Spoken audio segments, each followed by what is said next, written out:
విజయవాడ బృందావన కాలనీలో దారుణ హత్య జరిగింది. ఓ కిరాణా వ్యాపారిని అర్ధరాత్రి కొంతమంది హత్యాదుందుకులు హత్య చేశారు.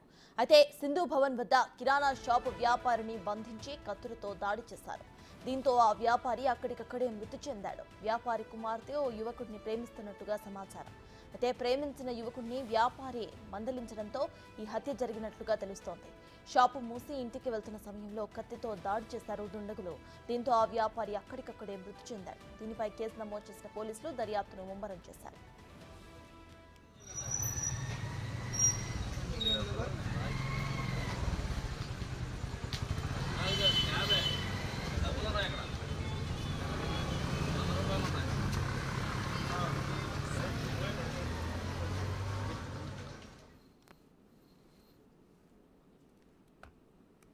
విజయవాడ బృందావన కాలనీలో దారుణ హత్య జరిగింది. ఓ కిరాణా వ్యాపారిని అర్ధరాత్రి కొంతమంది దుండగులు హత్య చేశారు.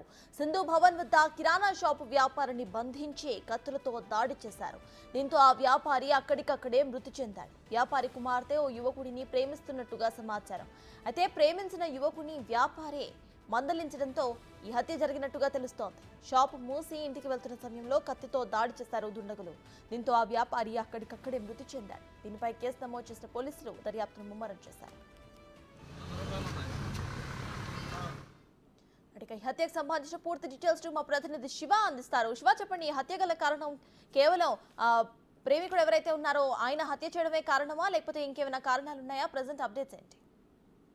మొత్తం మీద తీసుకుంటే కనుక రోజు రోజుకి జరుగుతున్న సంఘటనలకు సంబంధించి కూడా పూర్తి స్థాయిలో వ్యవహరిస్తున్న పరిస్థితి కనిపిస్తోంది. తాజాగా చూసుకుంటే విజయవాడ నడిబొడ్డున జరిగిన సంఘటన రాష్ట్ర వ్యాప్తంగా సంచలనం సృష్టించింది. ఒక షాపు యజమానిని దారుణంగా హత్య చేసిన సంఘటన అయితే ప్రస్తుతం విజయవాడలో చోటు చేసుకుంది. ఏదైతే తన కుమార్తెని ఒక యువకుడు ప్రేమిస్తున్నాడు, వెంటబడుతున్నాడు అని చెప్పి కూడా రావడంతో కూడా అతను ఆ వ్యక్తిని ఇటీవల హెచ్చరికలు జారీ చేసినట్టు తెలుస్తా ఉంది. పద్ధతి మార్చుకోకపోతే పోలీసులకి ఫిర్యాదు చేస్తానని కూడా చెప్పారు. ఈ మధ్యలో పోలీసులకు ఫిర్యాదు చేస్తాన నేపథ్యం కూడా నిన్న అర్ధరాత్రి సమయంలో ఆయన షాప్ మూసేసి ఇంటికి వెళ్తుంటే కూడా ఆయన దగ్గర కాపలా కాసి మరి కత్తితో ఆయన్ని పొడిచారు. వెంటనే స్పాట్ లోనే అతను చనిపోయారు. వెంటనే మృతదేహాన్ని పోస్ట్ మార్టం తరలించారు. పోలీసులు అయితే కేసు నమోదు చేసి దర్యాప్తు చేస్తున్నారు. ఎవరైతే నిందితుడు ఉన్నాడో అతను వెంటనే హత్య చేసిన తర్వాత కూడా కృష్ణలంక పోలీస్ స్టేషన్ లో లొంగిపోయినట్లు కూడా తెలుస్తా ఉంది. పోలీసులు అయితే ఈ కేసుకు సంబంధించి లోతుగా దర్యాప్తు అయితే కొనసాగిస్తా ఉన్నారు. థాంక్యూ శివ.